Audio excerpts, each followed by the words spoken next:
Hello and welcome to Let Pour Racing, tail end of the wonderful season that we've been having so far here in the Praga World Tour. And what better way to carry on the immense season than with Albert Park, a wonderful circuit known in the Formula One community a world over. Well, not only Formula One community, but with the V8 supercars community as well.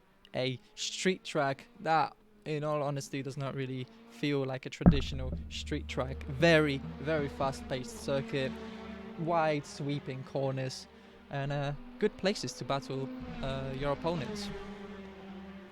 So far, let's do a driver count of who we have here today. And we have a total of 16 drivers gracing us today. We might be looking for a few more drivers still to join us. But we will see. 5 minutes left in this practice session. Join here with me today is my wonderful co-host, David, who has come back and graced us with his presence. He's currently doing his intro, so please give him a warm welcome once he finishes doing his stream intro. Awesome. Everything's... Oh, little spin for Fabian right there. Fabian coming back for another one of her rounds.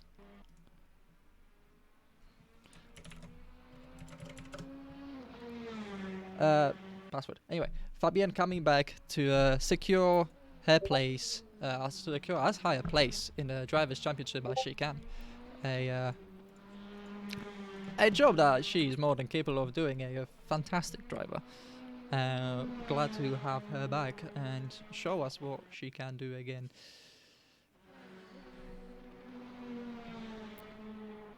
As you see, Ike Marave, standings number 3 in the standings. Not mathematically outside of the realm of possibilities for the championship. I hope that makes sense. Currently sitting for about 40 points behind the championship leader, Victor Bernard, who himself only sits 5 points ahead of Johan Karolczak. So this championship will surely come down to the last race if this carries on. Punches for punches and luck for luck.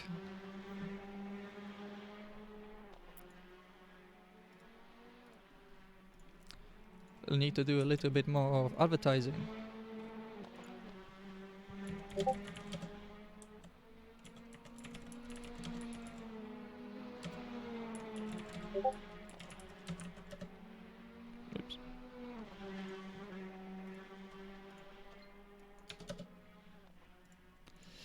I have put the wrong link. I need to do the actual link.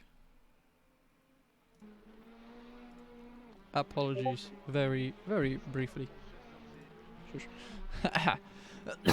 But yeah, shout out to Dave, who is also streaming today.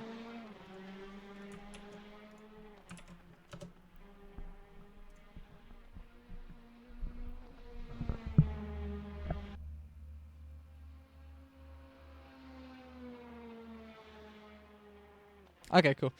Thank you, Sarah. So, good tip for ACTV, and we have gone back to Assetto Corsa TV Competizione edition, and so far 17 drivers gracing our grid today. Still a wonderful turnout, and the drivers that we have today, they're cream of the crop here. Danny Tatui, Ike Marave, and Anna occupy the top 3 slots, and a representative lap times from everyone down below are yet to be said, such as Victor, Fabienne, Johan, Ben Rashworth, yet to set a representative lap time. And we do hope that in Australia, any drivers that had connection issues will be, alleviated, let's just say, and that we can have the full potential of these drivers on display. But yeah, Albert Park, where is it exactly? Melbourne, Australia, the land. The only, the myth, the legend, Mateusz. And Hello. hello, my co-commentator comes in just as I was explaining where we are racing. Albert Park, Melbourne, Australia, the place where you wouldn't want to find any sort of spider or another life form. I mean, you're not wrong. I hate spiders, especially the Australian kind. Just a hello to good people in my chat. Soraka, Ferrari on podium. What a great day. Unlucky spider. And Jacob, hello to you as well. My webcam briefly crashed, but it didn't matter because I already switched over to the Aestheticals scene. But Mateusz, how are you? Well, I'm doing fine, and you won't have a camera crashing if you don't use one. So. Exactly.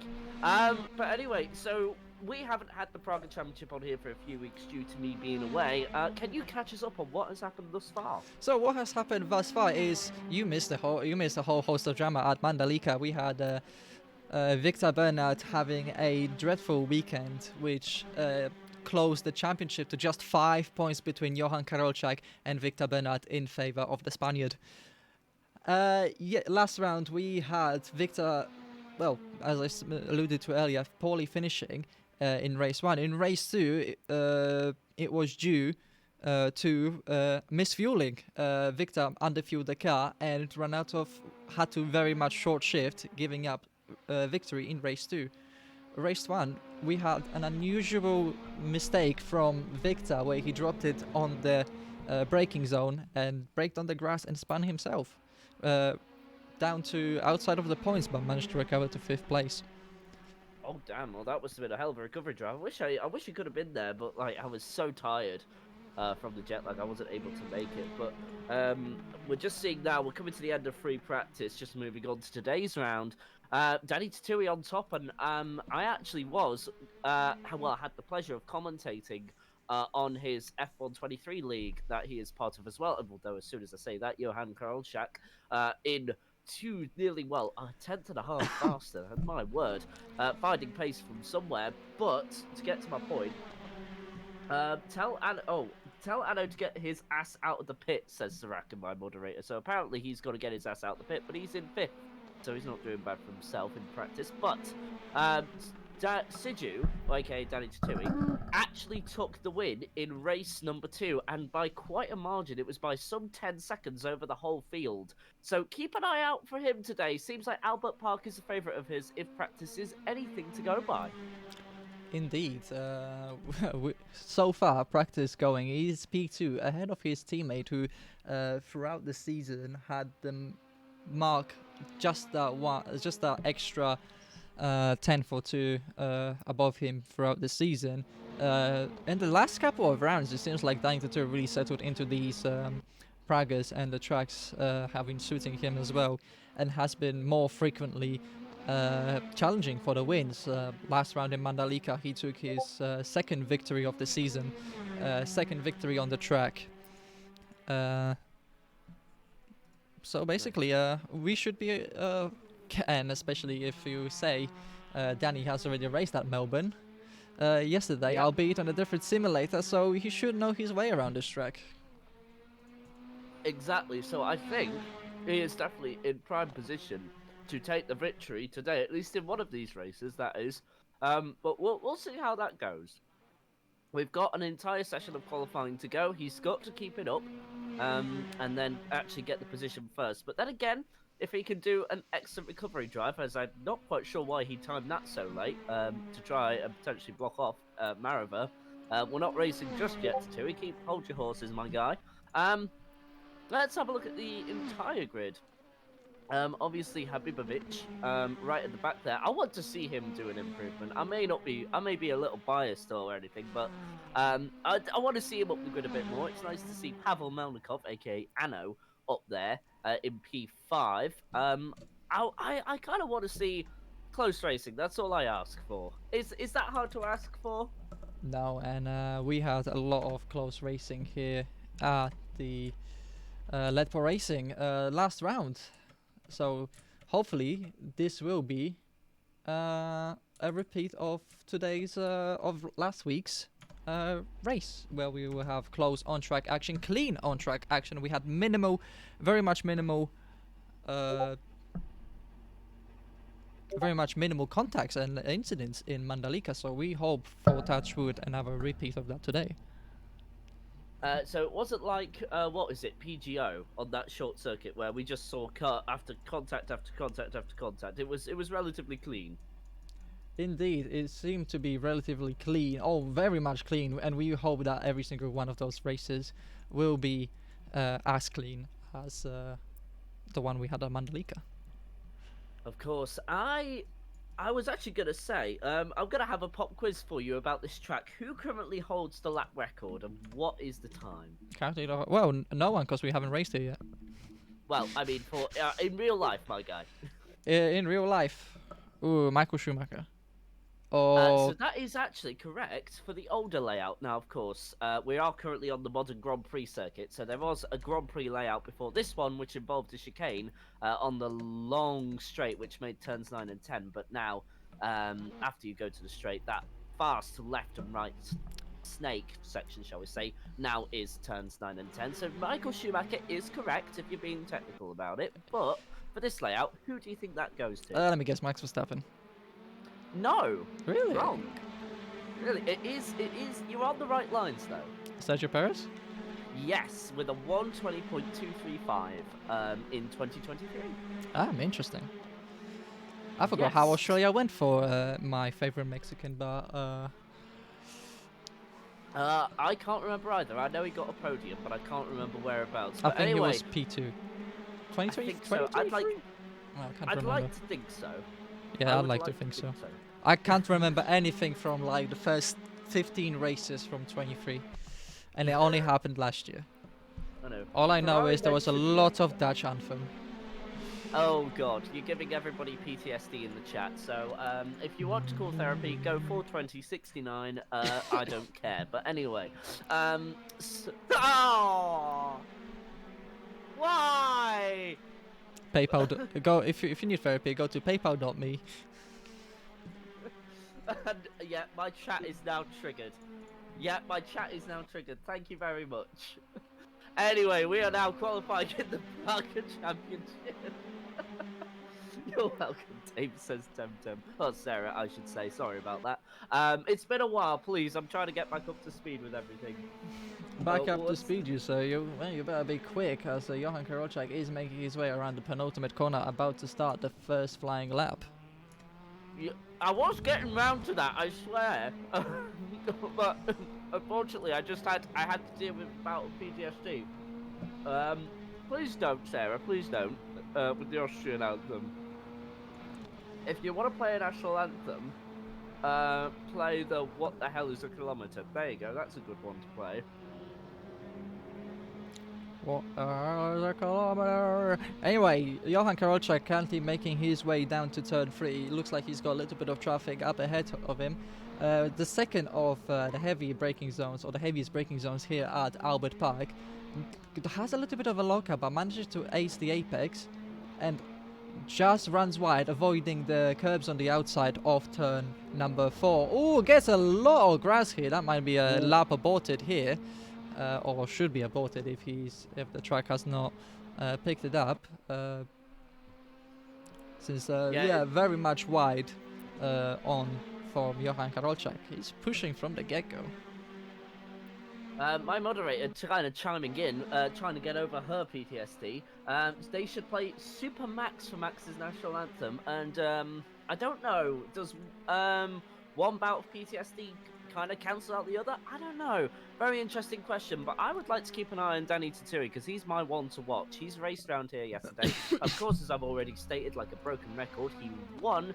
And so we'll see the time at the end of this. He is currently benefiting from the slipstream of Johan Karolczak in front, but also I believe that is Juan Guamage right behind him, also benefiting from the slipstream. So times at the early end of the session are going to come in thick and fast. We have 6.5 minutes to go. I don't imagine anybody coming in to like, change tires, fill up on fuel. I can't imagine that happening. There's not the same. You don't get the same degradation as you do on a Formula One car. These cars are much slower than a Formula One car, so they don't produce the same amount of stress on the tyre. But anyway, we are coming towards the line now, and as I thought, Danny Tatsui currently on pole with a 1:49.422. Not a bad effort at all. He's gonna have Not to quite as bump fast as those. free practice. No, exactly. He's gonna have to bump those numbers up. Though Danny Tatui currently has the fastest time in the first sector, with the with the sector 2 going to Victor and Johan with the fastest final sector. So there's a lot of time to be found by all the drivers, especially those that exceeded the track limits earlier on. And Dutch anthem is beautiful, though. Vast majority of anthems, I would say, are quite beautiful. Only if you hear them in moderation, however. Yes, I have to agree with that one. By the way, one of my friends, who is also a professional commentator in another game, has actually just said hello in the chat. Now, hello to you. I hope you're doing well. Hope you enjoyed the stream.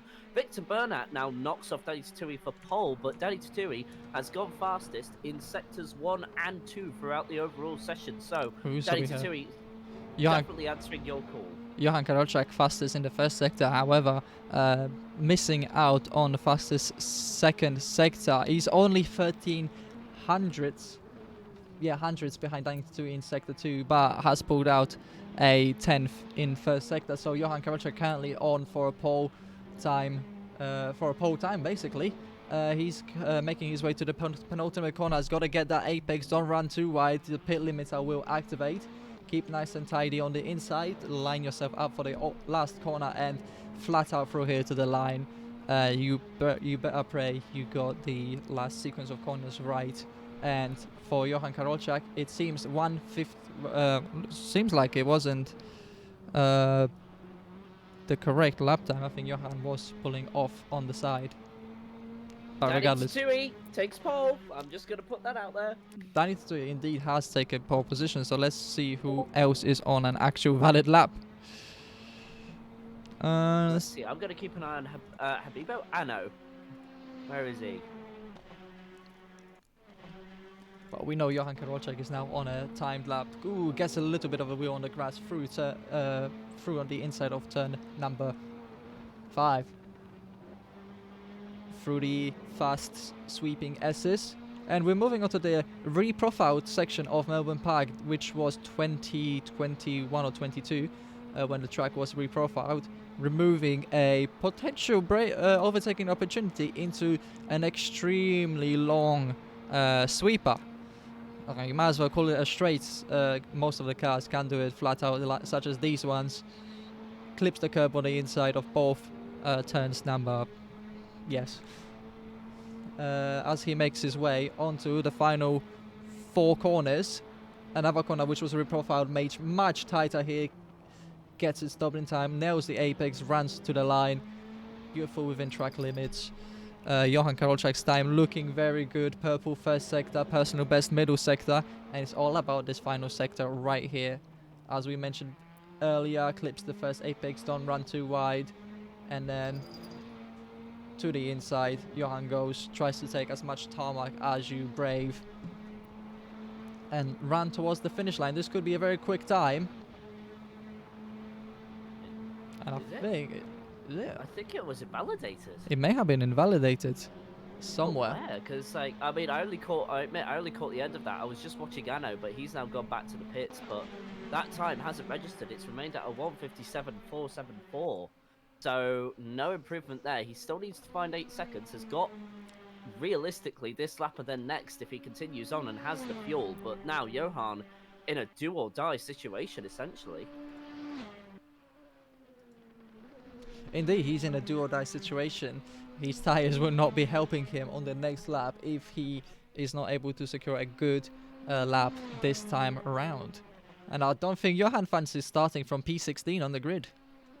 No, that wouldn't help his championship because at the moment, it's one way or the other. As I'm seeing now, several crashes with the environment come through on my live timing page. He is about 15 points behind Victor Burnett at the moment. Is that about right? He's 5 points behind Victor Bernard.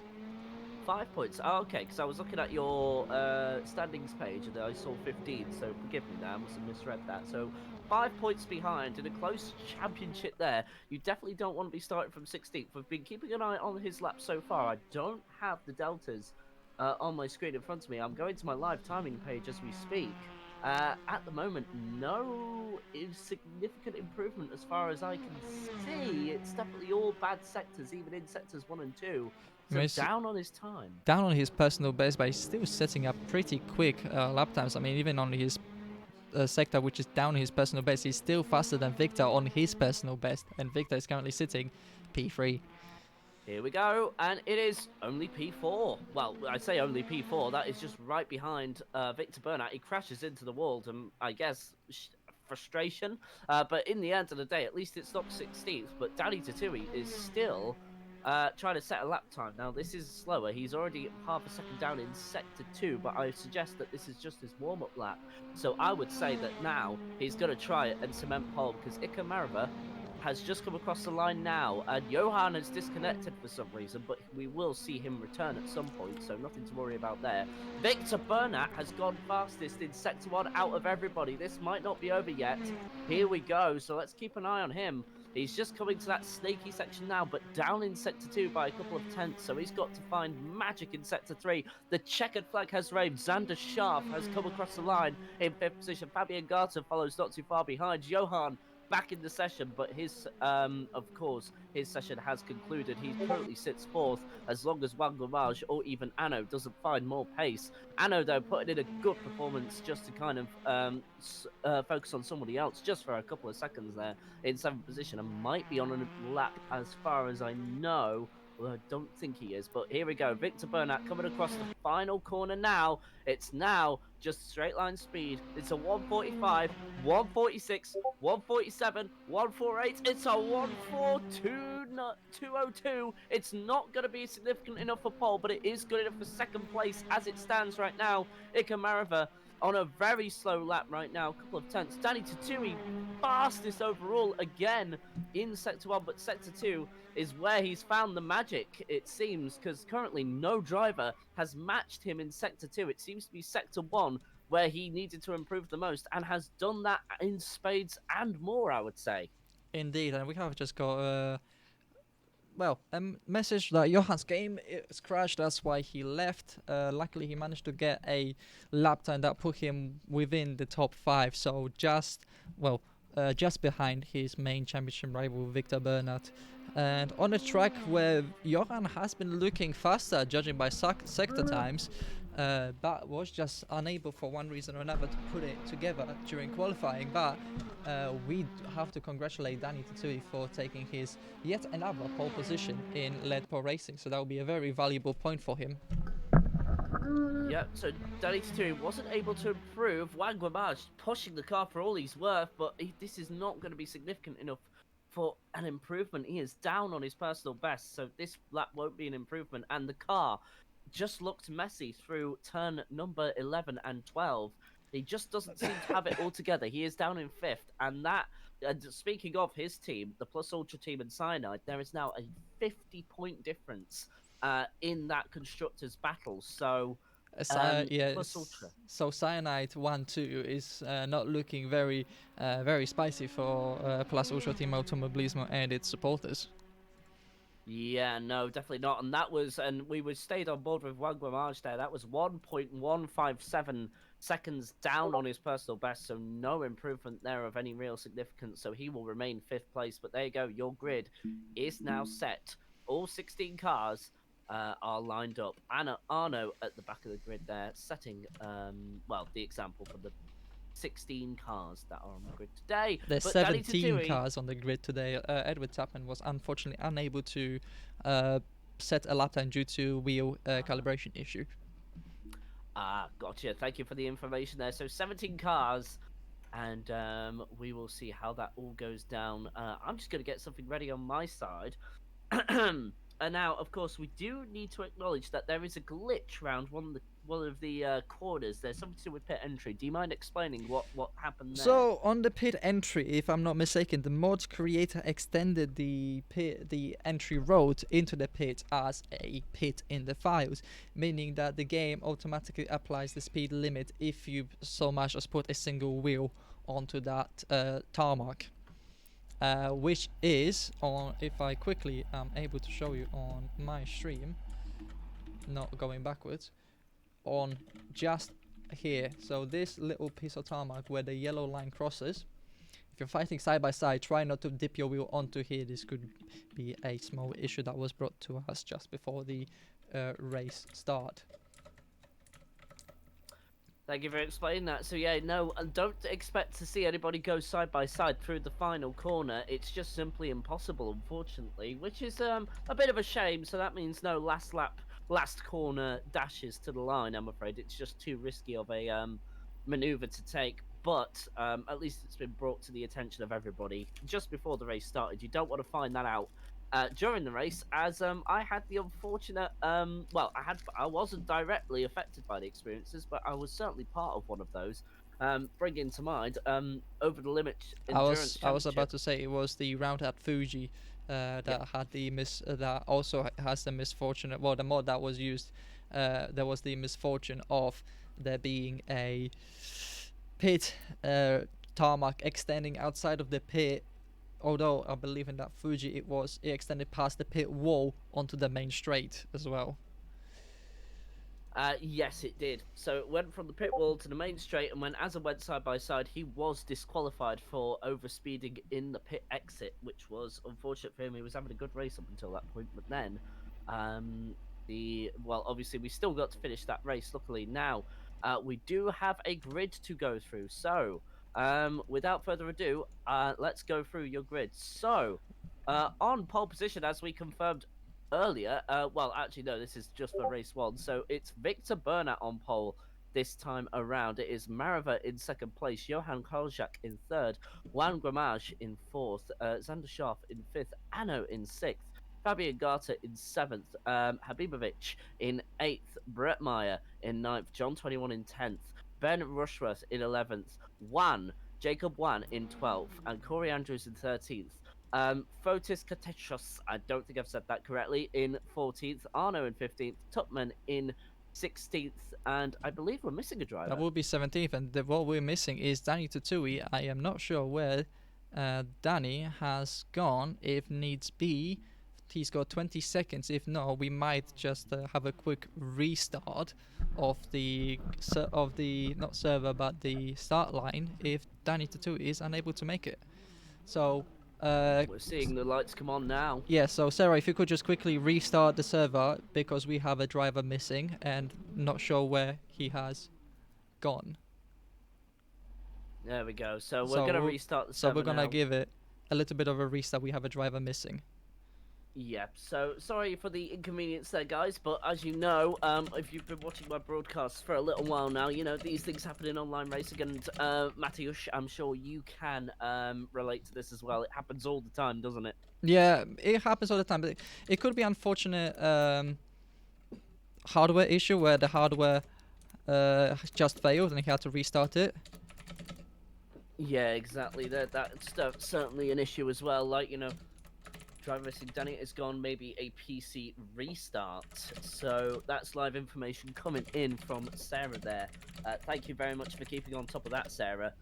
We appreciate it. We'll restart once more and see if he makes it if needed. So okay, so we will be going for another restart. If is needed, we might have to restart once more, and hopefully he will be back. If we do not hear back from him, I think we may have to go, although I will leave the discretion to Sarah and how the drivers feel. Because endless restarts. Let's do one more restart. Alright, one more restart. Yeah, one more restart and then we will go. Yeah, one more restart and then we will go. So, yep, so before the lights go out, we will restart. Okay, don't worry, please ignore that start. Yep, ignore that. This will be the last one. Yeah, and if not, so that means it will be Victor Bernat on pole and Danny Tutui will lose his pole position if he doesn't get back in time. I won't go through the grid again as we already went through it. You know where people stand. We're just missing the car of Danny Tatui for the time being. I knew something was off when his name wasn't popping up at the top. Indeed. So I had a feeling something may have happened. We are not sure what has happened. He did not say he needed to restart or anything. So I do think it was a hardware failure. All my detective skills lead me to that conclusion. I would say an internet failure if he hasn't informed us. But then again, that's just my 2 cents on the matter. From when I used to have internet issues back in my day when I lived in London, always had something go wrong with the internet. But we are 13 seconds away from the start of So, race 1.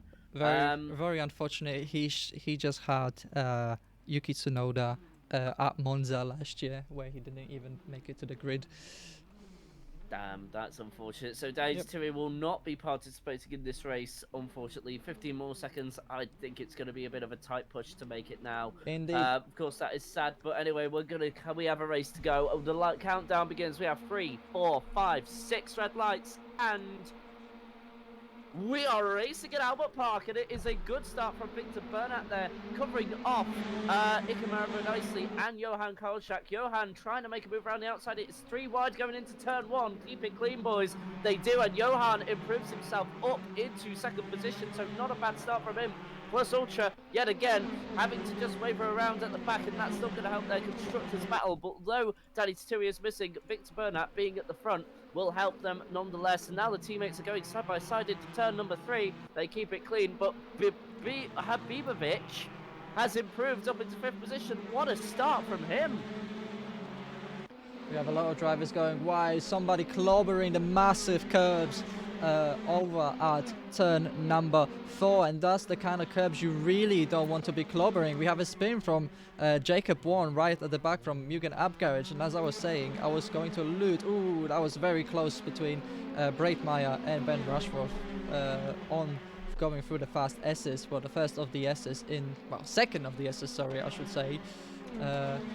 As Johan Karolczak now around the outside is gonna try through the S's, has to back out. This is not a move you want to be pulling at Albert Park through the S's. You can ask any of the Formula drivers that have attempted it how that went. Well, you say that, but Perez actually attempted the move on, or it was Fernando Alonso, one of the two. They actually attempted it round the outside just before going into the corner, and they did make it work. May I just remind you, you are talking about Fernando Alonso. I guess so. It's Mateo Shazam, and also hello, Azam in chat. Long time no see yourself. Glad to have you along for the ride here. But yeah, it's Mateo. I'm commentating on Leadpool Racing with him. I'm the co-commentator this time though, so there you go. I've given you a shout out already. We're all equal here, comrade. Okay, we're all equal here, he says. But although equally poor. Equally poor, I like it. Madame Habibovic, though, is coming under pressure for 5th place from Xander Scharf. Oh, a little bit of very much issues from Fortis when it comes to, we would have to remove the driver from the session. The lag has been, this was such a massive lag spike from Fortis. Fabian Garnter, 3 wide, diving up the middle of the 2 drivers there. Great racing from her. That is for 5th place, so she's up to 6th for the time being. But my word, she made that stick and more. That was a great piece of driving from her. Oh my word, I've never seen anything like that. Fabian, take a bow there. Although you didn't get 5th position, you stuck it in there for as long as you could, and now she will have the slipstream on Habibo there. So here we go. My word, I can't believe what I've just seen. Unfortunately, the grandstands are covering up the action a little bit. We'll try and go for an onboard. No, that is just myself. We didn't want that. There we go. We're back with it now. Sorry about that brief little camera glitch there, but unfortunately, Fabian wasn't able to make it stick and has to settle behind. It turns number 9 and 10, and a lot of track limits are being broken there. I don't know what's going to happen. But there you go. Great stuff from Fabian as always. Oh, Johan attempts a lunge down the inside for Victor Bernard. Loses time instead. He was within 2/10 of Victor Bernard going into the final 4 corners. Loses time, unfortunately, now. If he can nail the final corners, he might be able to get himself back within slipstream and have an attack into turn 1 for the race lead. And like I said before... No! Just sorry about that, but John 21 had a piece of contact going into the final corner, and Ben Rushworth has unfortunately also been made a mistake. I believe they were involved in a collision there, because what happened was two cars were going side by side into turns into turn number 12, and then all of a sudden, bang, they just came together. So unfortunately for him, that means that Ben Rushworth goes down into 14th, well now 13th, and John 21 in the Orange Arrows inspired livery, now down in 12th from 10th place. Sorry about that, you may continue. No, that's all perfectly fine. There's a little bit of shuffling going. Fabian Gertner got shafted down to P7 for one reason or another. I'm not sure how much further back she is from Habibo now, 1.5 seconds, so definitely something alluding to an incident or a personal mistake has happened. As Johan Karolczak now again getting within the 10th and getting almost side by side through the fast S's against Victor Bernard, and he's actually pulled ahead of Victor Bernard into the S's. Victor sticks his nose down. They will go side by side through the S's. Very nice. Victor Bernard not too cleanly gets a little bit on the grass. Johan should get a much better speed as a result, and now Juan Gramage is arriving on the scene, almost making it 3 wide. Victor Bernard cuts him off just in time. There's a spin, there's a half a spin from Victor Bernard, and that might demote him to P4. Good save by Victor Bernard, minimizing the damages which were done through that half spin. We're not sure whether that was enforced or not, but it does not seem that way. No, it wasn't forced at all. Unfortunately, Victor just got a bit desperate on the throttle, and it just forced him into that half spin you saw.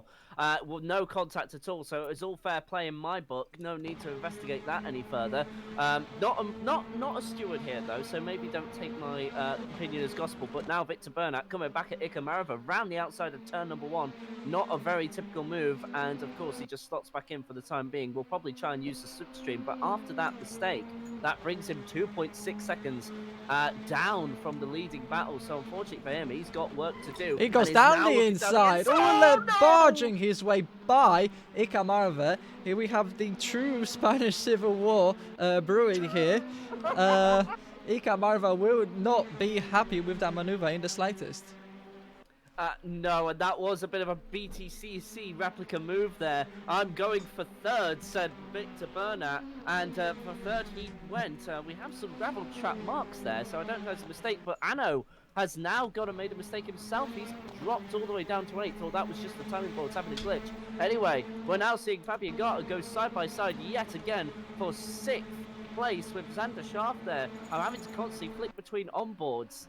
Because of the fact that there's a glitch there with the cameras going into the long straight, and Habibo is side by side with Xander, and that's going into turns number 9 and 10, and Habibo's made a mistake that allowed Xander around the outside going into turn number 10. That was around the outside. That was a good old switcheroo from Xander Schaaf from the outside, diving into the inside of Habibo as he goes wide. A very good move by Xander Schaaf into the S's.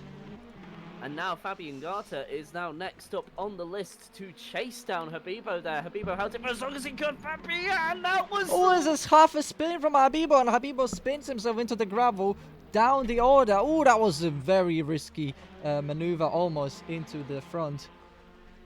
Did you see any contact there? Because I thought there was contact. I am not too sure about that. I did not see contact myself. I wish we had a replay function like ACC, but never mind, we'll live. But that means Anno is now up into 7th place, chasing down Fabian. But I don't know if his pace will correlate to Fabian's, so we'll see how that develops over time. But at the moment, the closest battles on track are for the top 4. And you know what? You love to see a good battle for the win. So at the moment, the top 4 only separated by 4.4, make that 4.5 seconds. And there are little gaps in there which should make the race. Oh no! Gramage just made a mistake going in! And that means he is dropping down the order. He'll need to get out of there quickly so there's no further collisions. Jacob 1 has probably into a bit of an incident in front of his windshield, completely destroyed. So back into pits goes Jacob 1. That will be a race pretty much over for him. Unfortunately so. That is unfortunate for 1 there. He was doing very well in terms of his drive. He was recovering from a poor qualifying for him, but unfortunately it has all come undone on this occasion. Um, honestly, Azam is just throwing shade at the drivers in my chat room at the moment. If you do want to see a different perspective on this as well, just while things have calmed down, please do go to Leadpool Racing. I will give them a shout out yet again, just because people will come in and that is the wrong Oh, Leadpool. Edward Tapman into a half spin, plummeting down outside of the points, and might be kicking himself a little bit. That was a good positions that Edward was running in this race thus far. I'm still keeping an eye on Abibo, and I still think that is the nicest livery we have on the track. And there is another mistake by Edward Tupman going into the barrier at turn number 12, I believe that is. Edward Tupman has all yellow damage on the live timing screen on his car, so unfortunately for him, his performance is going to be affected, and he'll just have to recover for race number 2. Johan's made a mistake. Oh, there's contact with the top 2. How's that happened? Oh no, something must have happened. Was it a half spin? Could have been a half spin from Johan, and Victor just blindsided ran into Johan, but that has promoted Ikamarva into the the winning place for the race. Minimal damage, it seems, for the standings for the two championship contenders. Yeah, somehow Edward Tupman is first on my screen. I don't know how that's happened, so I'm just going to do a quick refresh on my live timings there. But at the moment, this means Marava is in great... I think Plus Ultra might just have brought this back somehow. Well, Grimage obviously in 5th isn't preferable. As Andershaw goes down the inside into the S's, forces Victor wide. He sticks around the outside. Ooh, just within track limits, I have a feel.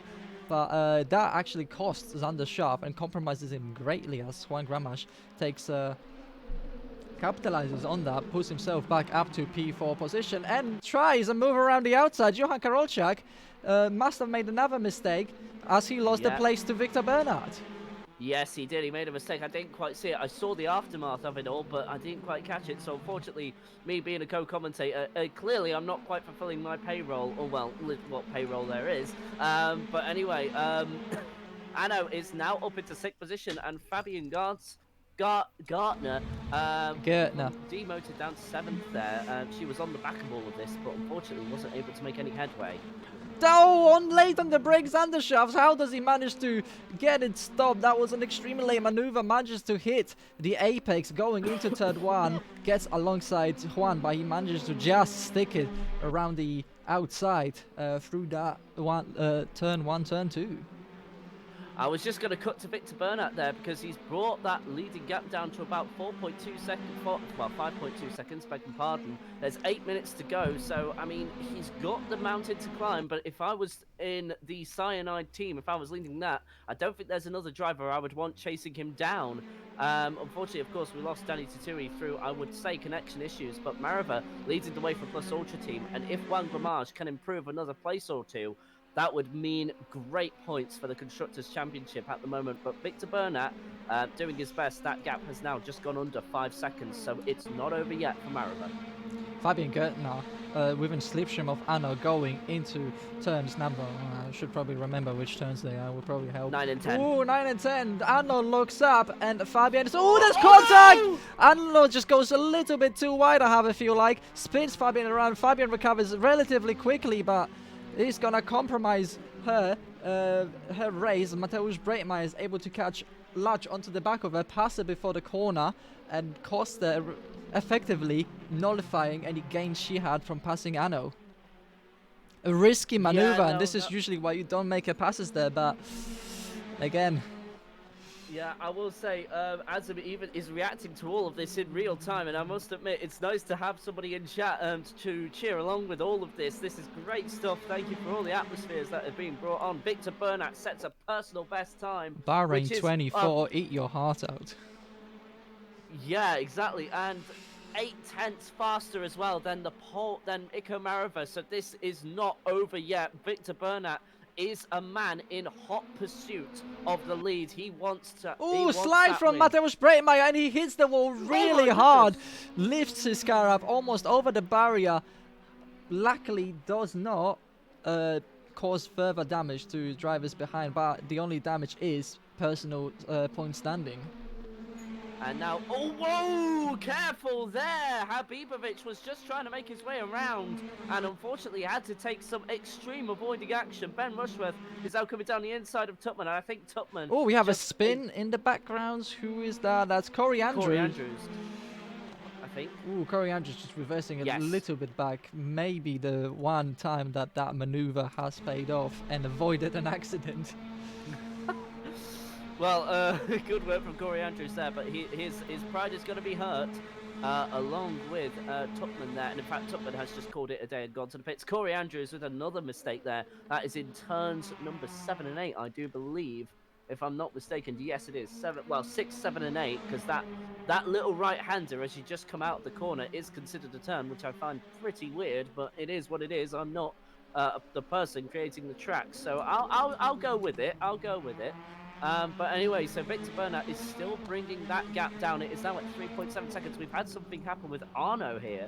I'm having to be selective of my camera angles, and that is also through 6 and 7. So another mistake. 2 different drivers at the same corner. I'm seeing Danny Tatui. I just saw Danny Tatui. Yeah, Danny Tui finally managed to get his internet fixed and is back into the race, and it was correct. It was an internet failure that unfortunately prevented Danny from capitalizing on that pole position, but we'll be back for race 2. Well, that'll be good to see, but of course Danny Taturi will be livid at the fact that he had a pole position there and his internet has let him down. Also, an update on the leading battle. Mariva has pulled his finger out of his behind and has gotten on with the job at hand, so he is now 4.2 seconds in front. Not only it was Ika Mariva that made up the time, Johan Karolczak is now within a second of Victor Bernat. So Johan Karolczak it was a mistake from Ben Rushworth of Breitmeyer. Yeah. Not sure whether that was contact or just self-inflicted misery.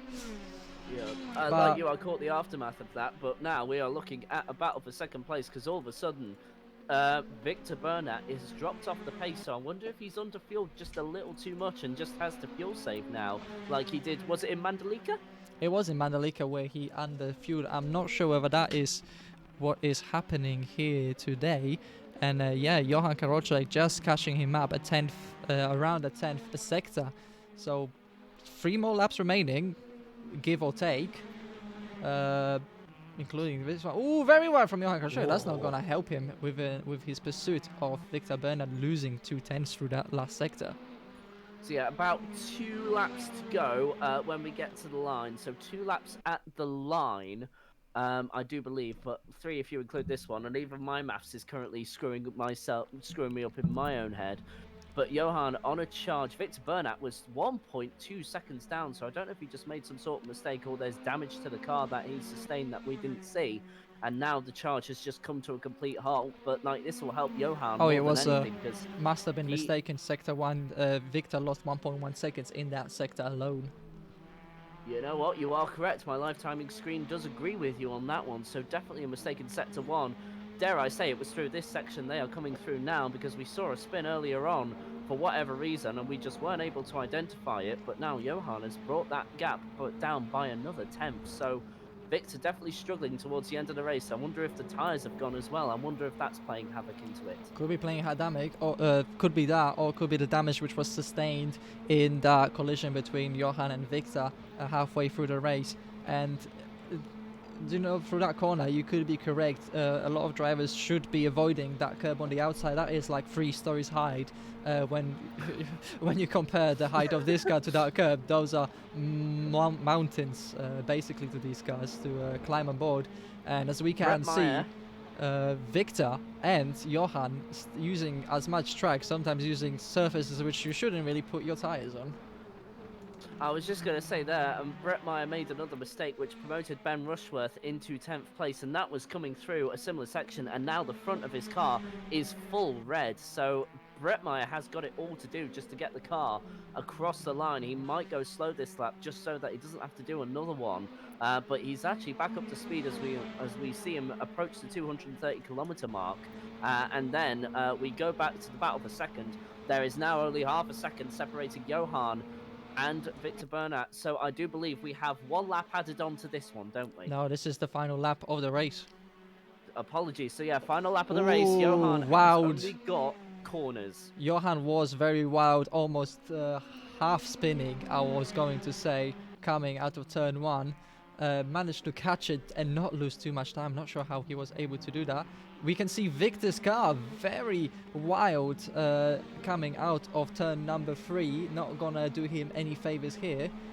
So both drivers really at the limits, of the grip. This car with such fast corners will push this car to its limits, and like we saw earlier, it's like we had mistakes from Victor, we had mistakes from Johan, we had mistakes from Juan, we had mistakes from many more drivers. It seems to be like this track really is testing the limits that the drivers are capable on driving. And you know what? I like to see it. I like a little bit of chaos dashed in with my good racing. But anyway, that's each their own. We are now seeing them approach turns number 9 and 10. I do think Johan hasn't quite got enough to get it done because Victor has been able to increase that gap to nearly 8/10 of a second, and we can see the leader in front of your picture. He's just coming across turns number 11 and 12 now, and leader is on final lap as the Delta confirms. So now it's Iko Marava. He has had this race from pretty much, well, after some controversy at the front there between Victor Bernat and Johan, but has done a great job just to keep the car between the white lines since. He is your winner. On consistently, Fabian has made a mistake somewhere. As you see the Delta go red. Oh, we're gonna have a race down the line. Johan Karolczak within a 10th of Victor Bernat, just under a 10th behind Victor Bernat. That was a true drag to the line. It may have looked so far before the two penultimate corners, but it really turned down to a race or drag down to the finish line. It was only a tenth between them, exactly 4.542 there, 4.642. So a tenth only separated them at the line. That was a tense race. As I was trying to explain, Marava had a great race there. Just at the second half of the lap, so 10 laps completed exactly. That's a nice round little number there. So that satisfies my brain there. But Neurons Fabian made a activated. mistake towards the end of the lap there, so she now goes down to 9th, and Habibovic, I think, will be happy with the 8th place considering all that happened. Indeed, considering all that happened, and he will be in a great spot come the reverse grid. And Corey Andrews will in fact take the pole position for reverse grid. Yeah, do you actually mind explaining your little race format that you have? So our little race format consists of two 20-minute races with top 12 points paying positions. And in race 2, all of those points paying positions we reverse. So P12 starts in P1, P1 starts in P12. And this is just to throw in a little bit of chance for the drivers that finish behind. Allows for drivers that have a bad race 1 to still be able to recover in race 2. And generally throw in a little bit of chaos and randomness and throw in some unexpected results. Well, it certainly worked well so far, and I think Edward Tutman was supposed to finish, but he is currently in the pits along with Jacob Wan, so they're going to basically be classed as DNFs. So Tatui should be promoted up to 14th, but it's not a points-paying position. But unfortunately for Danny Tatui, he is in a rather difficult spot come race number 2. I will say that he didn't start there yesterday, so he has got it all to do. And we only have 16 drivers because Fortis, due to his ping, was kicked out of the race. No complaints from him. I think he perfectly understands. So it's just nice to see that. Johan actually apologizing to Victor there in the Discord. I thought it was on the Apex, but tried to get out of the track expecting you to go around, and I believe that is related to the incident we saw in the middle of the race. It could be. So what may have happened was Johan had a self-inflicted incident coming out of the corner and tried to get back on the racing circuit, and that was when Victor arrived on the scene. Unfortunately so. But anyway, we've got a really exciting prospect coming for race number 2. So we will go through the grid in just a moment, but now we are just waiting for the cooldown between sessions. There's something happening in the game chat. Multiple people complained to my VC, also doesn't show as much as low speed. I don't Indeed, know it what we is saw. due to Habibo, Ben R, and complaining that Habibo's internet is causing his car to jump a little bit on his screen. So if Sarah could spectate Habibo just to make sure in the in race 2, and I was Johan. actually just. Sorry, go on. Oh, I was about to say from the conversations in Discord, Johan is destroyed the fire. He lost an easy pole and a win in race 1. There's still race 2 to recover, and you could negate any losses that were done in previous, in this race thus far. Fabian not wanting to talk about this race either, saying it was horrible and killed two people because I'm dumb. Jacob Stern killed himself because he is dumb.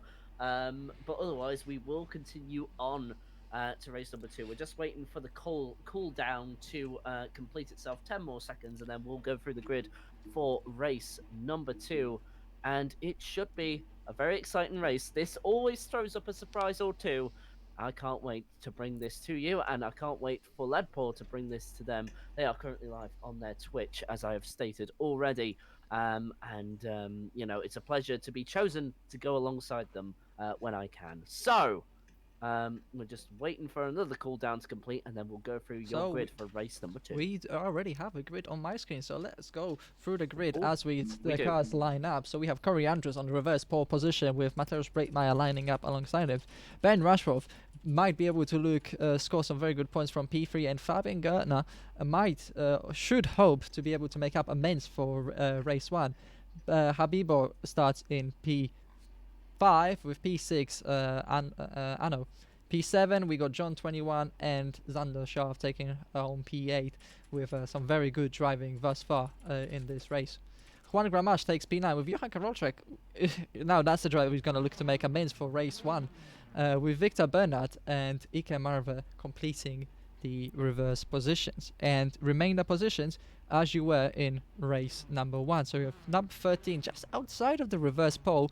Arno, Edward Tupman, Danny Tutui coming back with a nice little glowing livery that you can see in the shadow, with Jacob Wan seeing if he can improve from the first race. Alrighty, we're going to be underway at any moment now. Corey Andrews is your pole. Like we say, we've got 3, 4, 5, 6 red lights, and it's going Albert Park. It's a good start, I think, from Corey Andrews. Brett Meyer wasn't able to get alongside, but Ben Rushworth coming down the middle of the two of them. Here we go from 3rd place to 1st. Can he get it done? Brett Meyer has the inside. Yes, he's got it done.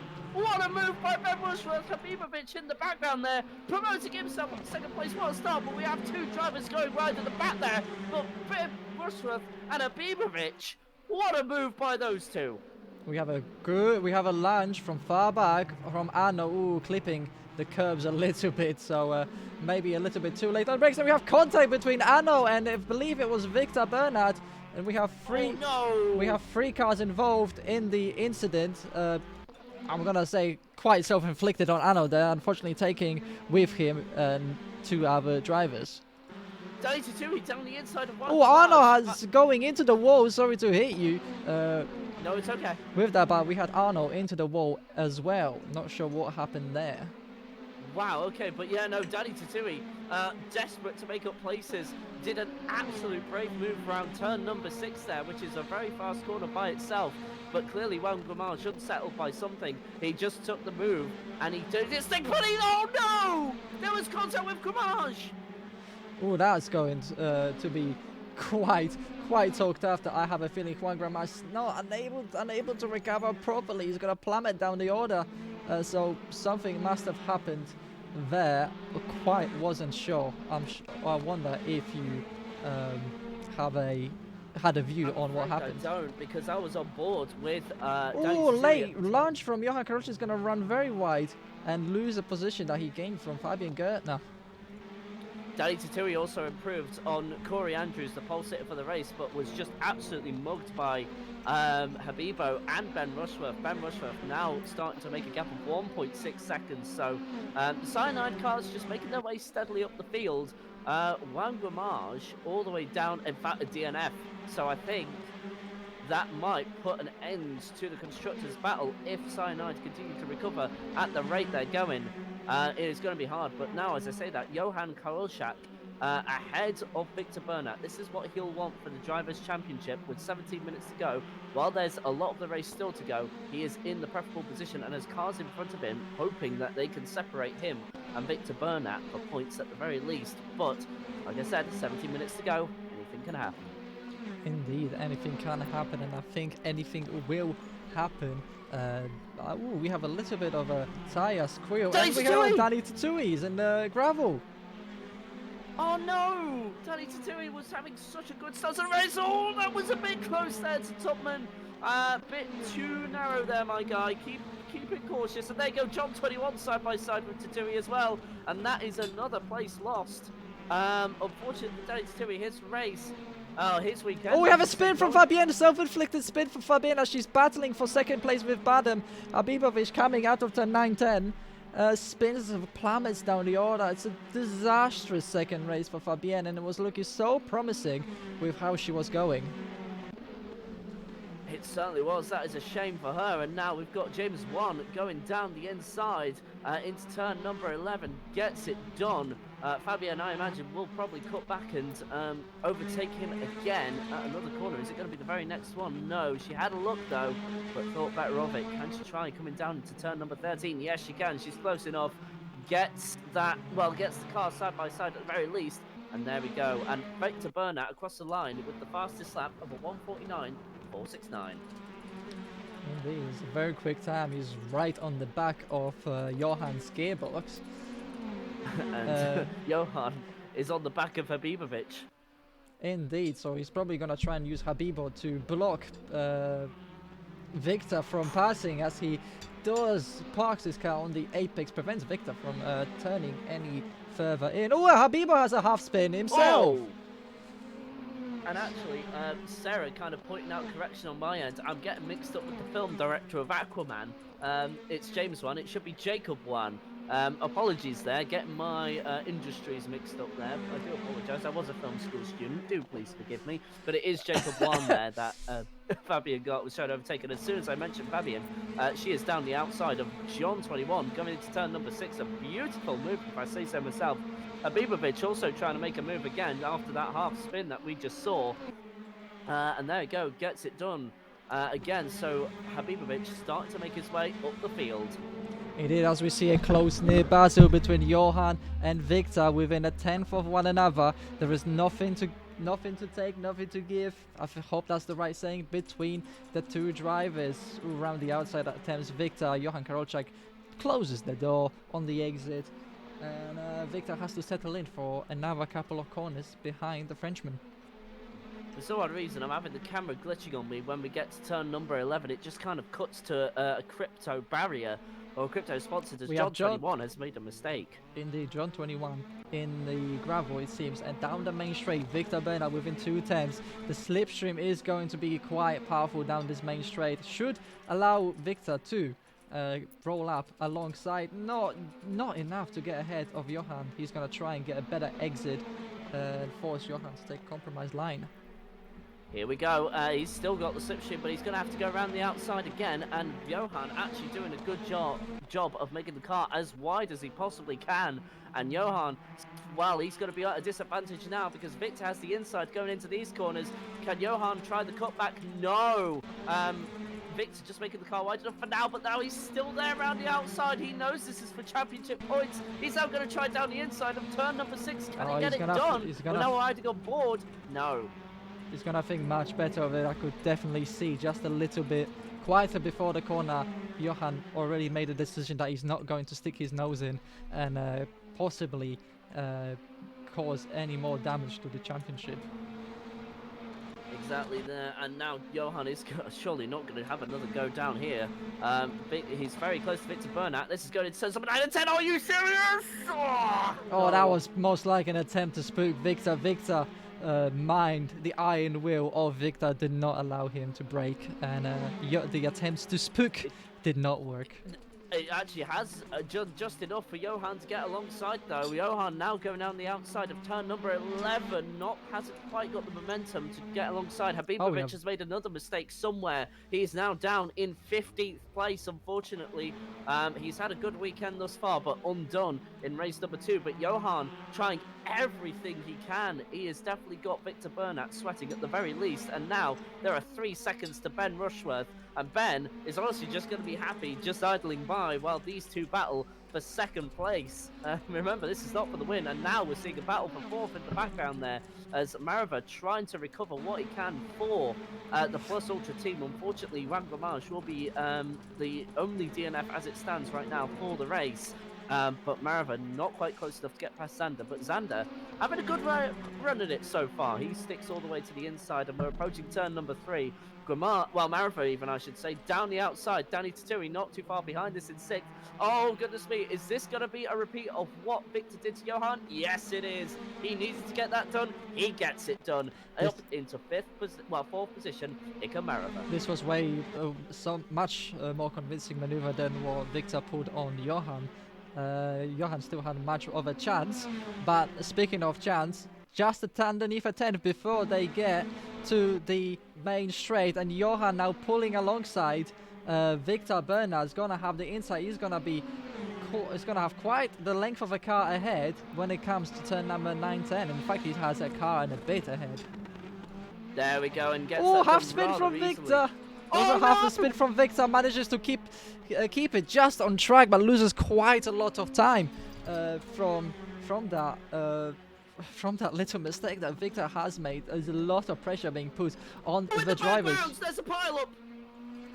10th, 11th. Oh, that's a massive pile up. If we had safety cars, this would be a safety car moment. We have 3-4 cars here in the pile up, and 2 of those cars have returned back to pits. And in fact, Arno might be hurting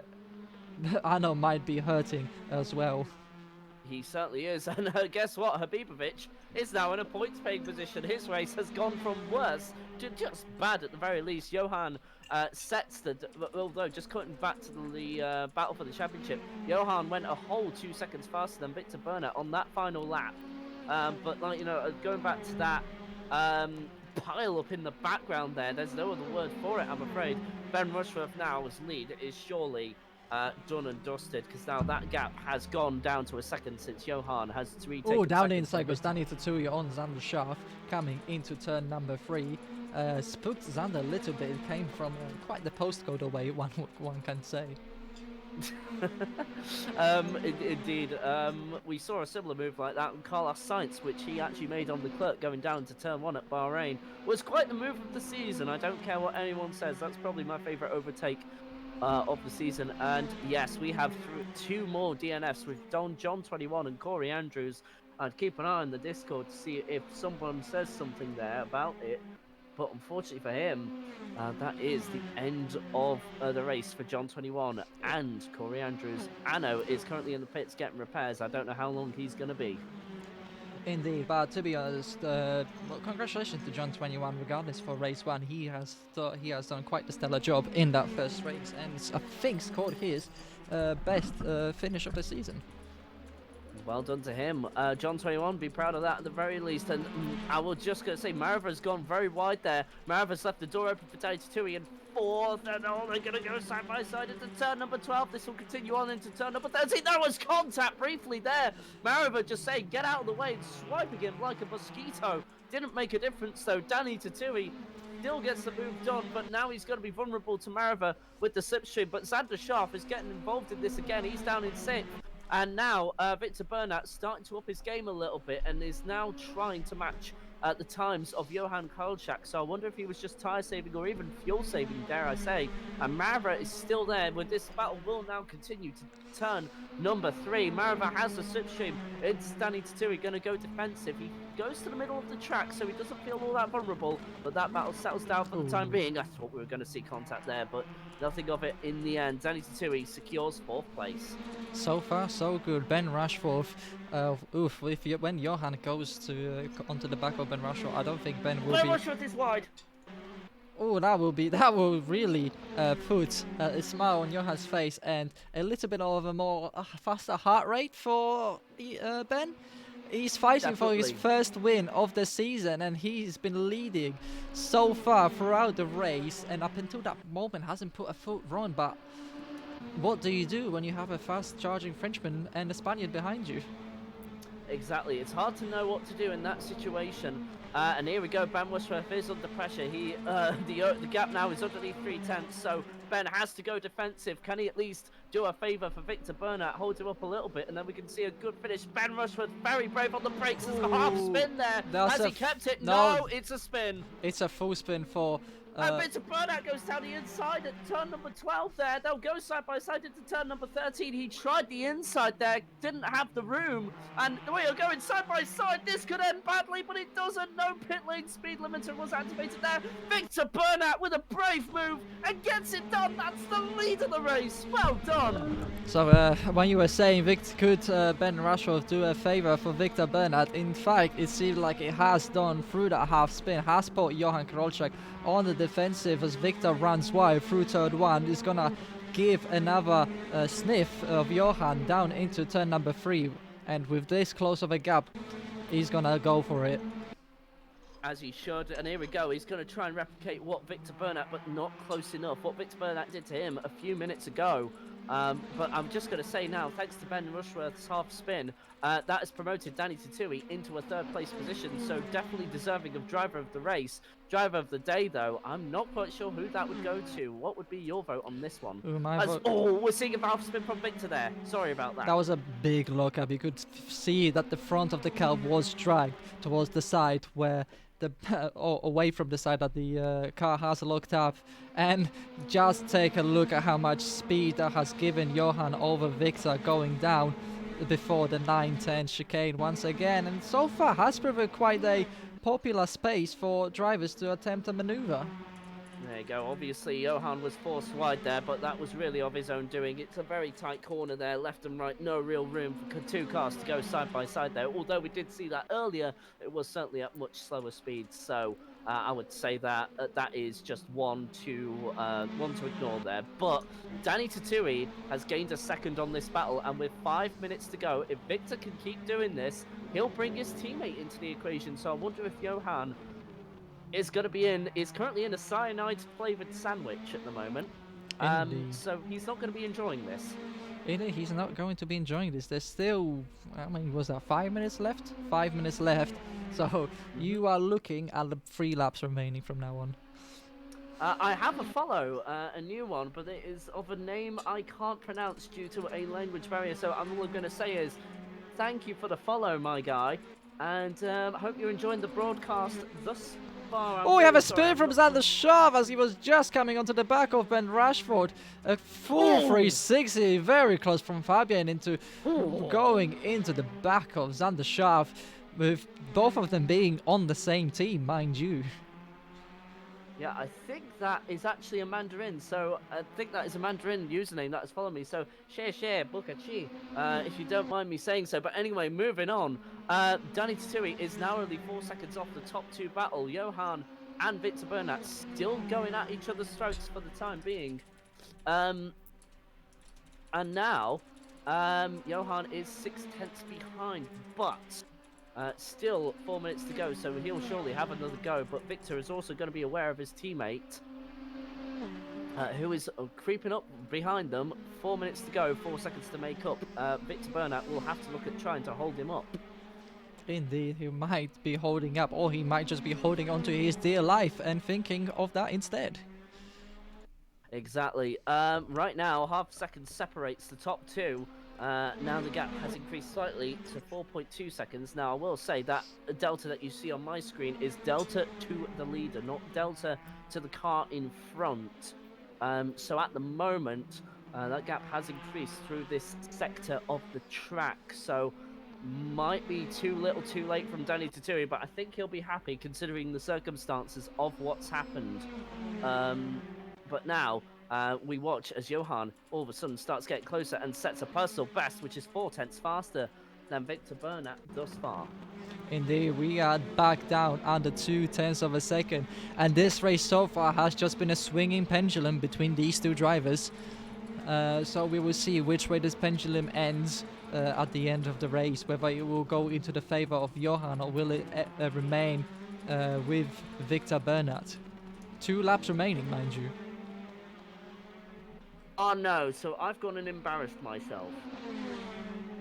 Oh, Fabian Gertner's going to try and make a move on her teammate down into turn number 3. And in what way have you managed to embarrass yourself? Oh, half spin from Fabian. That's going to allow Xander Sharp back. She overcooked that corner, and unfortunately for her, she just got into a little bit of a wiggle at the exit of the corner. But I was coming back to my sheer embarrassment. The guy's actually Japanese, not Mandarin.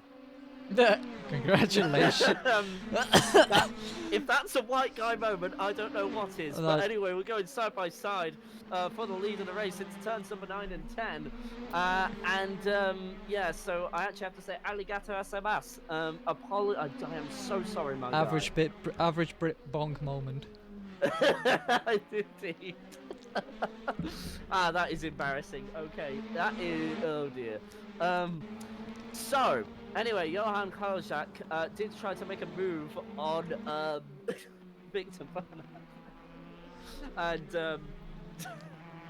And unfortunately it didn't quite pay off. So now we're just coming into the final corner. Victor Bernat really gone a bad exit out of that corner, allowed Johan way close up to him, and might last lap of the race, both drivers noticed there might be a little bit more gloves off and risky maneuvers as we see Johan right into the back of gearbox of Victor Bernat, just avoiding contact that could have sent his opponent into the shadow realm. Exactly, and Cloud saying so many kanji is mean though. I'm so sorry to the guy for getting confused. But anyway, I thought Johan was going into the back of Victor there. I thought that was going to be race over for both of them, but luckily Johan just got the car stopped in time and continues on for the battle for the lead. And now they have lap traffic to deal with, and that is Brett Meyer in front of them in 12th position. So he could be an influence on the race if we are unlucky. But or lucky, depending on who you are and what kind of chaos you like in your breakfast in the mornings or in the evenings, we should say. But here we go. Johan is closing and closing and closing. This will be one of his last opportunities. Victor covers the inside as he pretty much has to. Johan's going to go around the outside. I don't know if I even want to look, to be honest with you. We come to turns number 9 and 10. Johan is actually alongside enough to keep it in front. He has the inside going through turn number 10. We are still side by side, and we're going to discontinued down into turn number 11. Victor Bernat registers into the lead, but they are still side by side. This isn't over yet, folks. Danny Tatui will be beneficiary of this if they make contact. Oh, half spin from Victor! Victor overcooks the corner, exit giving Johan Karolczak the lead of the race. Like, Johan has to just keep it between the two lines, has to not put a foot wrong. Victor Bernat might be forced to make a mistake. Remember, they came second and third in race 1. If they finish like this, it would give Johan 2 points advantage over the 2 races and close the gap championship to only 3 points going into the last 2 rounds. And in fact, it is what happens. He's done it, Johan Karolczak has done it at the line. Victor having a half spin there. Okay. That was amusing at the very least. But Danny Tatui finishes in 3rd place. I don't know if there's any penalties for stuff like that. We're seeing what are we seeing here for 5th place, if you can cut to that real quick? We are just seeing a drive down towards the line, trying to just go across everybody all at once, it would seem, in a victory parade. There we go. Well, that's actually nice to see. Oh, so much entertainment happening in Assetto Corsa, everybody. Thank you so much for all the drivers that have taken part. Edward Tupman completes the top 10, but Brett Meyer and Arno and Habibovic will surely be happy with a P9. But anyway, there we go. I have an average Brit moment. I have Yeah, just an average Brit moment. We have a great race on stream. I would say that that was a great day had by all. That was indeed a very great day had by all. Depending on who you ask, honestly, this racing has provided quite a stellar amount of entertaining and racing. Some major heartbreaks to drivers at certain moments, major high moments for a lot of drivers. So yeah, even going around at Sparta, given those at the number one, you will probably get a mixed bag. Brett Meyer is just now completing his lap, so I don't. He didn't obviously get lapped, so he'll have to do his extra lap. So he'll come home in 12th position. Anno there, sadly, due to being caught in the incident earlier on, which was the pile up earlier on.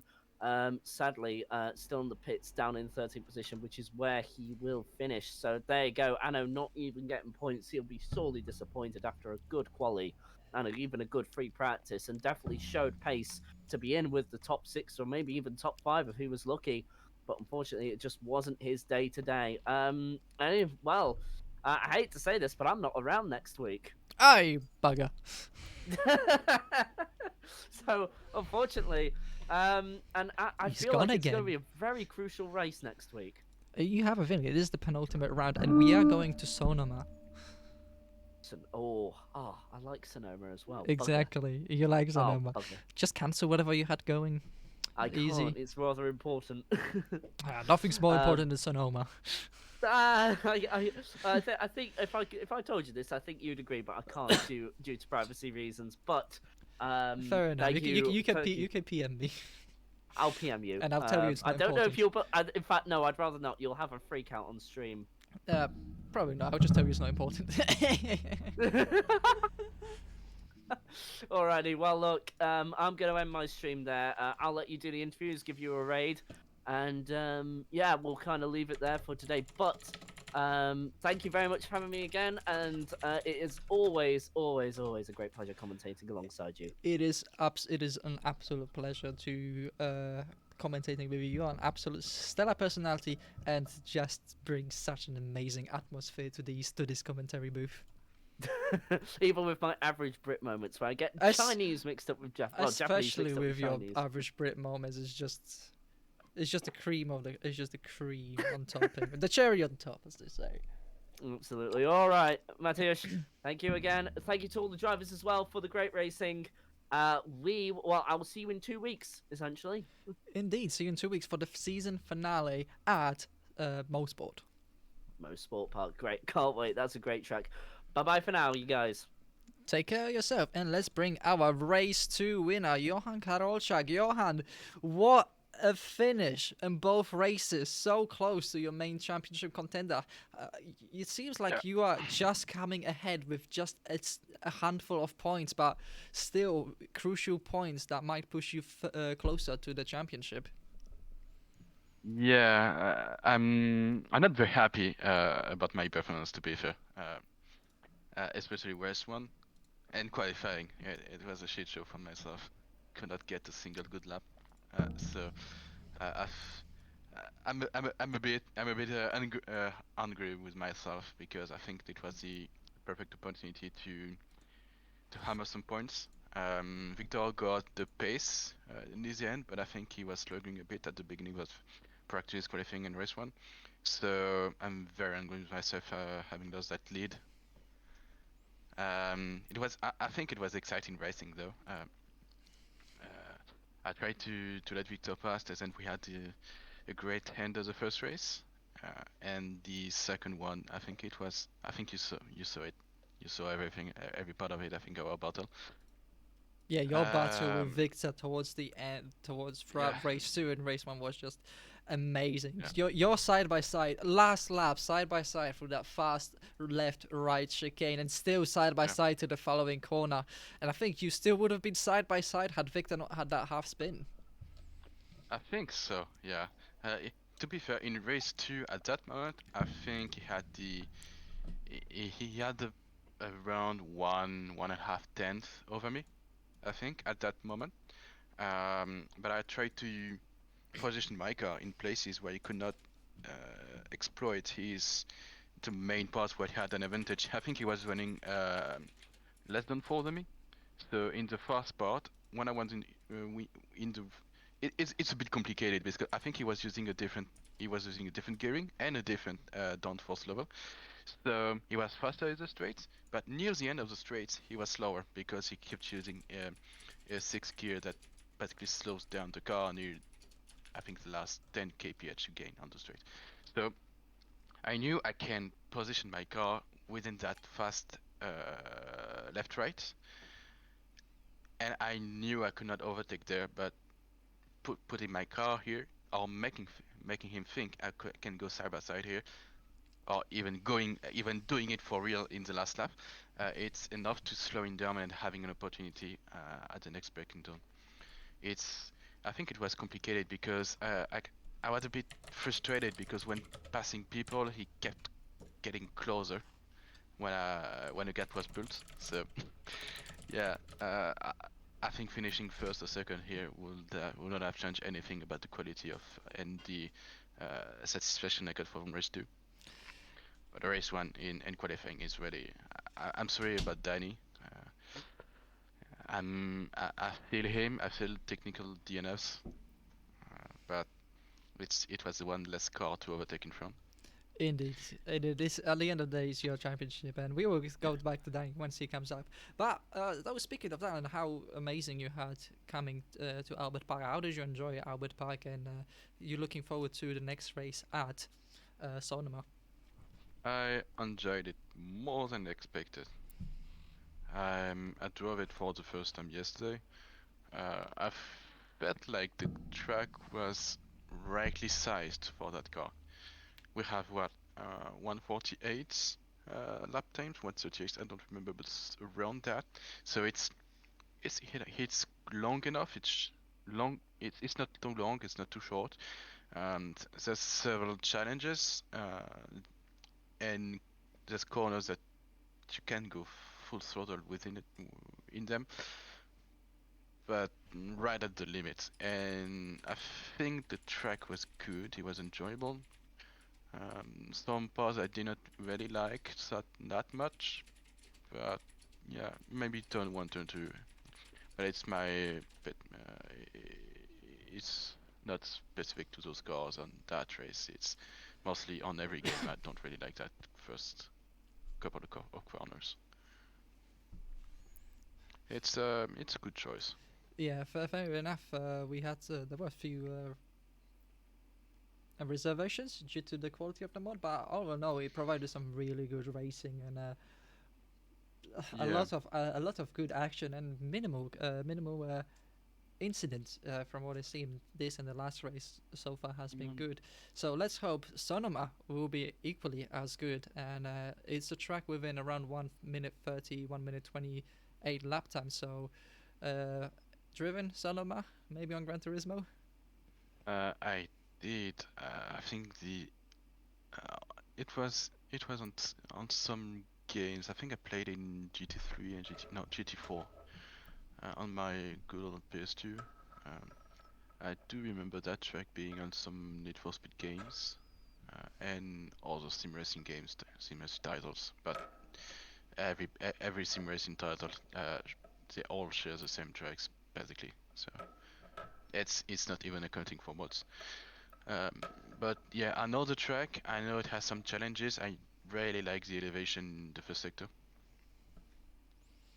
Uh, but I think it's going to be complicated dealing with the uh, around the end of the lap. You know, when after the drag strip, that small S's Mm-hmm. going back to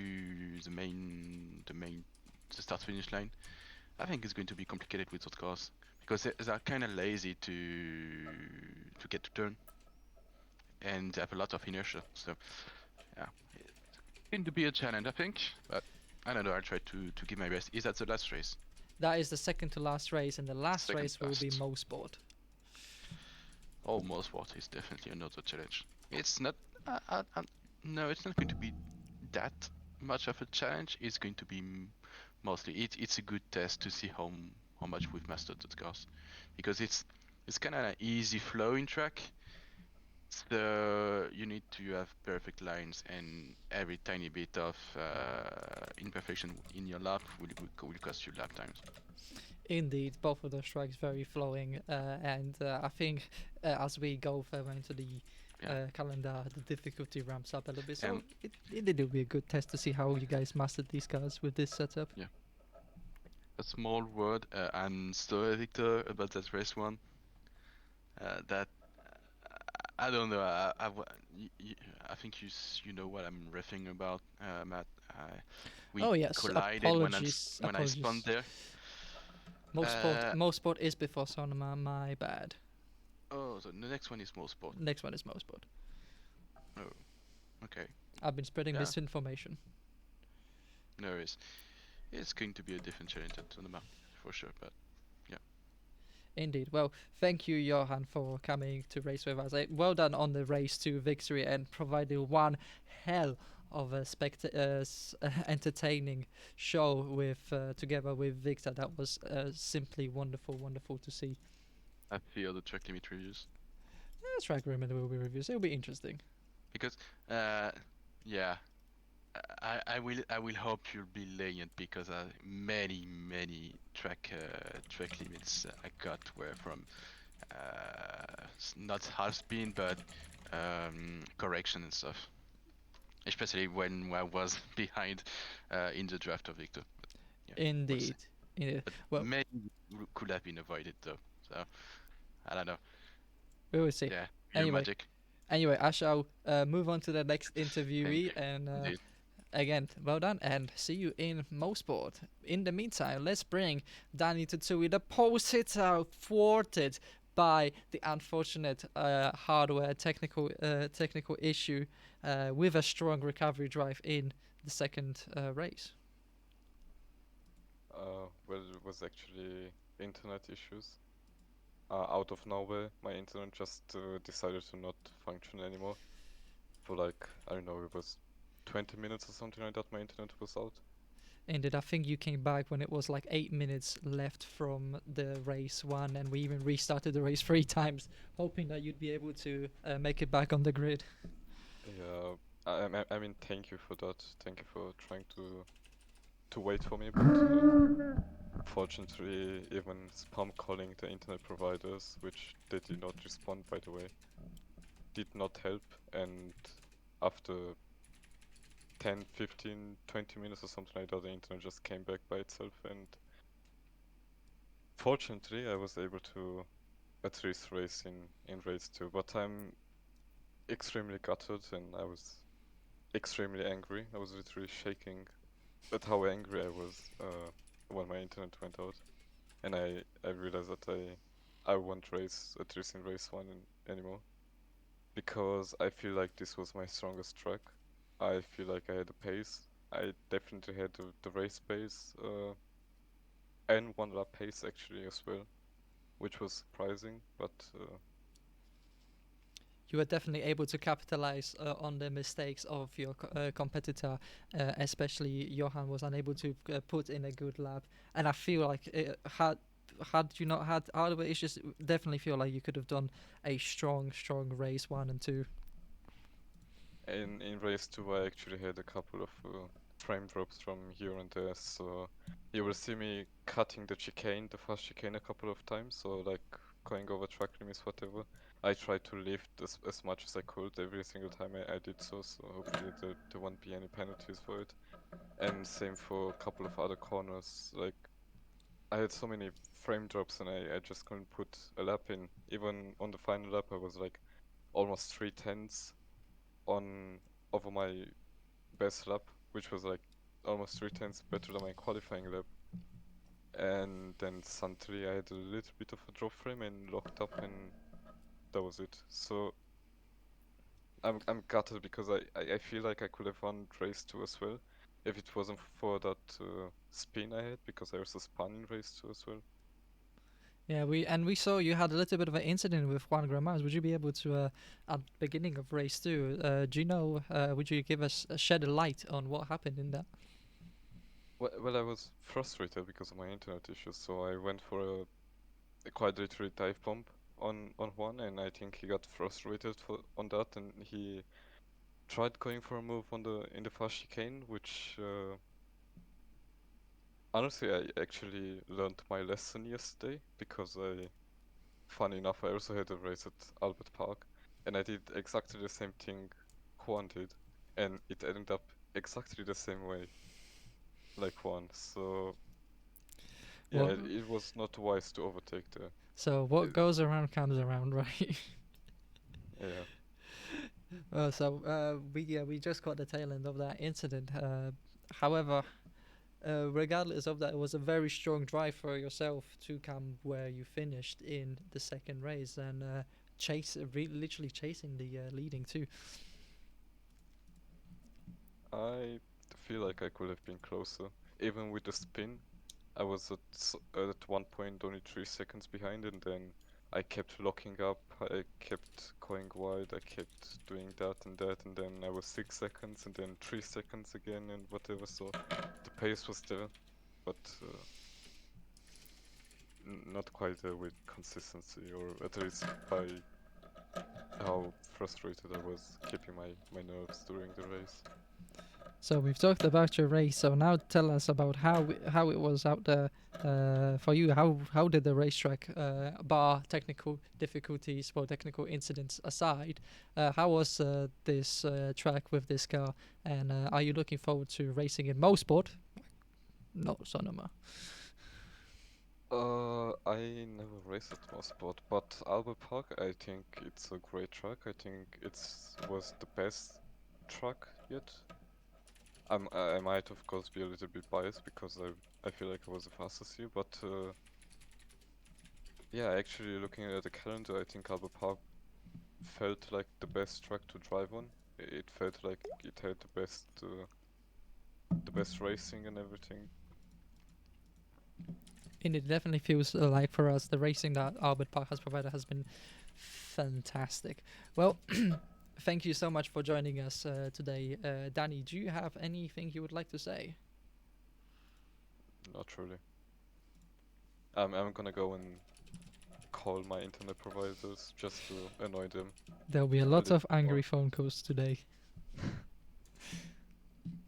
Or I'm probably gonna send a couple of emails as well. Maybe I can ask for some compensations. We'll see. Oh, definitely. Just say you cost me a free T-shirt or something.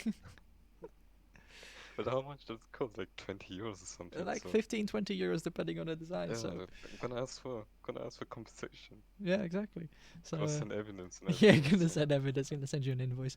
Anyway, thank you again for racing, Danny, and I hope to see you here next week. thank you, sir. See ya. So yeah, and let's bring back Anno. That's been one hell of a race for you. You've been in action left, right, and center, and race to a very hefty shunt. Yeah, that was. I just finished looking at that. That was like honestly, just the clip of that is finest thing I've seen this season. And the season's not over. We still got 2 rounds to Yeah. top the funny. Yeah, like I managed to not see him until it was way too late. Like just the combination of being focused on my radar because being side by side and just skill issues. So yeah. Funny thing is I even thought I didn't hit the brakes at all, but I only realized that I did hit the brakes by watching the replay. All right, so just a combination of everything. However, how was the racetrack out there for you, aside from those incidents? Honestly, I enjoyed the racetrack. It's a good track. It flows really nicely. It's got some overtaking opportunities, that aren't super dangerous, even though like some people did try to go for moves in the high-speed chicane, which definitely a very risky place to make a move in. We did So- we did see a Fabienne attempt an overtake on you in the fast chicane, which resulted in both of you synchronized pirouetting around. Yeah, And over there, well, I don't have the race one replay, so I can't take a good look at that. I can't really say what exactly happened there, other than other than the obvious that we had a collision. But honestly, it's probably gonna end up being a racing incident. Even though I do think it was a bit silly to even go for the move there, but you know, it's not against the rules to do that. Indeed, Just a and bit optimistic. surprisingly, we've seen a lot of side-by-side action through that fast-flowing chicane.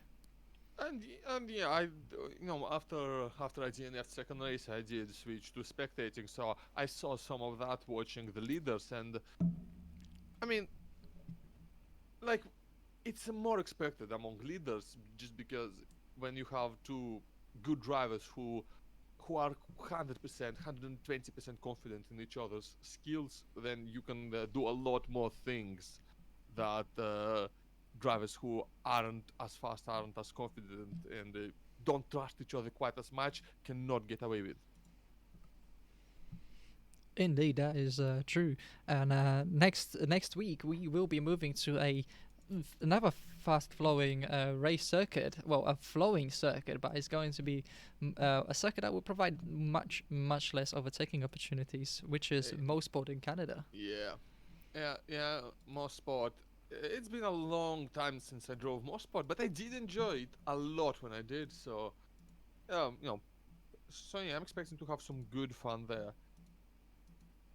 Indeed, and we hope so too.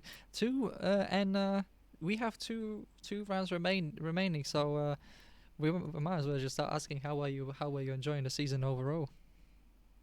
It's been pretty good. There's been pretty good racing, although I I now know for sure that I'm not really a big fan of fixed setup leagues.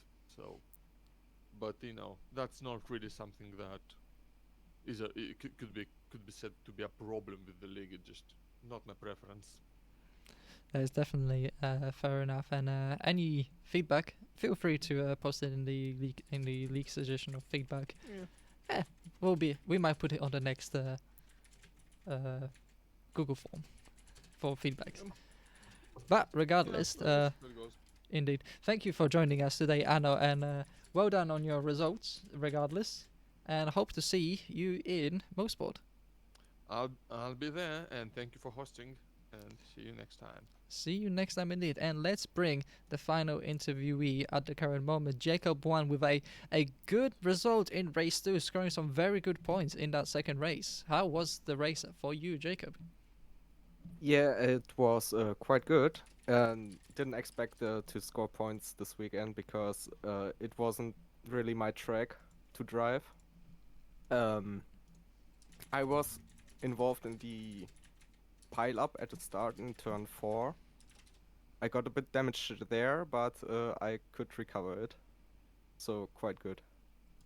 Indeed, that was a hefty little bit of shunt there, but you still managed to recover to P8, which gives you quite a substantial amount of points for yourself and for Mugen Upgarage, helping you in your battle with your peers around you. Yeah, John unfortunately got no points in race 2, but he scored quite a lot of points in race 1 with P6. Indeed, that which was is an excellent yeah. finishing position for John, and unfortunately he's unavailable for an interview now. But combined together, Yeah. you have managed to score some good points today. Are you aware of what happened to John in the second race? Uh, in the mid-race pile-up, when somebody spun on the long back straight, uh, me and John were going side by side, and he just slammed into the car that spun, and I could manage going, but he couldn't. I see. So just an unfortunate incident that have befallen the pair of you. Yeah, Fair enough. but quite good. Quite good result. If you take combined results of your team, it was a pretty good result. So how was the track for you? It was a bit tricky to get right, and with the I wasn't really comfortable with my setup all around, but I think I could manage it quite good. And Happy to hear that. And have you ever driven the next track we are going to, which is Mosport in Canada? No, I don't. It is a another flowing circuit with a lot of sweeping corners. Uh, crazy Okay, crazy elevation change and yeah. a very little proper places to mount and overtake on the brakes. Nice. I think that will be good. Indeed. So we definitely are looking forward to that round and hoping to see what you guys do. And in the meantime, John is back. Let's bring John into here. Let's have a combined Mugen up John. garage interview. So, John, how was it out there for you? Excellent. Well done on the race one result. P6. That was an excellent finishing position and best of the season. Yeah, I'm very happy with the P6 in race one. So I was so happy. Like this was a track that I really enjoy. In fact, in the race, I was really flowing a lot. I was very much in a flow state, at least for me. I'm still a bit sad about race two because I got involved in an incident that wasn't my fault. But at least there's race one to make up for it. Indeed, and it has brought a good amount of points to Mugen for race one, race two, and it seems to me like the two of you had really inverted races. Race one for you was amazing, while Jacob, it was a disaster, and it was reversed for race two. Yeah, a great race for Jacob, and race two for Eugen just was a disaster. Yeah. So that was the news on Albert Park. And John, have you ever driven Mosport in Canada? And are you if you did, are you looking forward to it? Did not driven. I did not drive Mosport yet. Like Autopolis, I don't really know about it, so can't really say much. So it will be it's an extremely flowing circuit with sweeping corners and few really hard braking zones.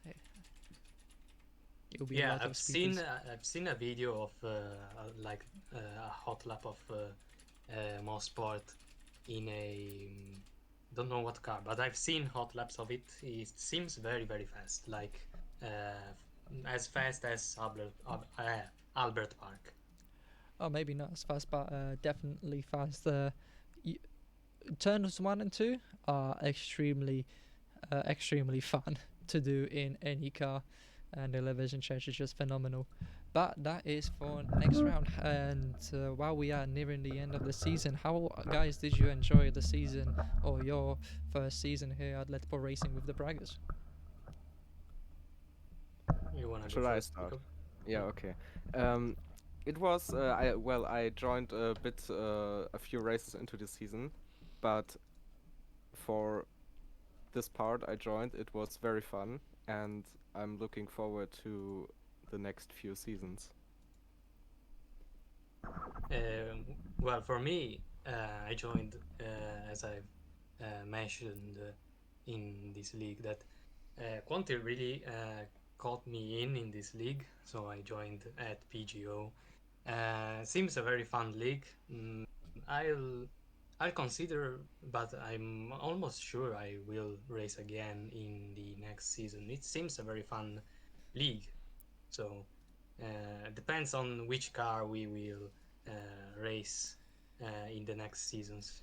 Maybe if it is a car that I like the Praga, then I will very much join. If it isn't so much comfortable for me, then I probably wouldn't. So I will be releasing the list and the pack that drivers will be able to download and try out the cars, which will be on the next vote, hopefully today. So starting from today, you will know what cars you can vote for the main championship and the mini championship that will happen before the main league. Nice. So Nice. So look out for that. Look out for that later today. But thank you both of you for racing. Well done on your best results of the season, and let's see if you guys can beat it in the next round in most board. Let's see. We'll see. We'll see. We'll see. Well, enjoy the rest of your day, guys, and I will put you back wherever into the main chat. And Let's you go, very much. Mugen Up Garage. Mugen Let's Up go, Garage. Mugen. Take care of yourselves. Thank you so much. And wow, what a great race have we had today here at Albert Park. Hope you, every single one of you that tuned in, enjoyed it. This was definitely one of the best races of the season when it comes to just pure display of racecraft by the drivers. And entertainment values, especially the battle between Johan and Victor, is definitely one of the best we have seen here in Letpo Racings in all of our 3.5 seasons. But for now, I will have to bid you adieu again. Thank you to all the viewers, thank you to all the drivers, thank you to the admin team of Letpo Racings. All of you are phenomenal people, and we certainly hope to see you in Mospod, where we will see who comes out. If we will see a change in the championship lead.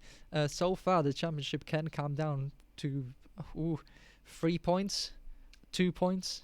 We will see when we factor in the lead laps and the fastest laps as well. But for now, I have been Mateusz Mai, and hope you guys have a wonderful, wonderful day.